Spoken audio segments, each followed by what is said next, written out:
Samantala, nakahanda ang Public Attorney's Office o PAO para magkaloob ng libreng abogado para sa mga nahuling Chinese nationals sa Palawan.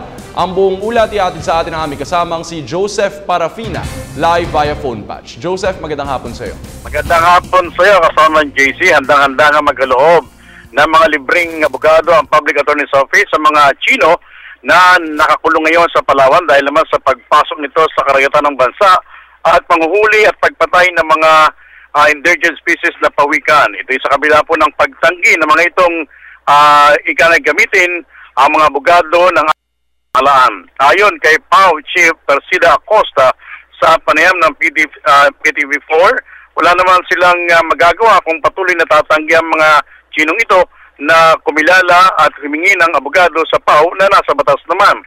Bahalaan niya sila kapag patuloy nila itong pinanindigan at binanggit pa nito si Atty. Acosta na hindi naman pwedeng ipagtanggol ng mga halimbawa ay abogadong Chino mga ito dahil wala yan sa ating batas dahil labag di umano ito sa international law. Maghintay na lamang sila ng sasabihin ng korte kung talagang dapat silang pumasok at makialam at ipagtanggol ng mga Chinong ito kahit payaw nila ay dapat sumunod sa sinasabi ng batas sa Pilipinas. Report mula sa labas, Joseph Parafina, Telebisyon ng Bayan.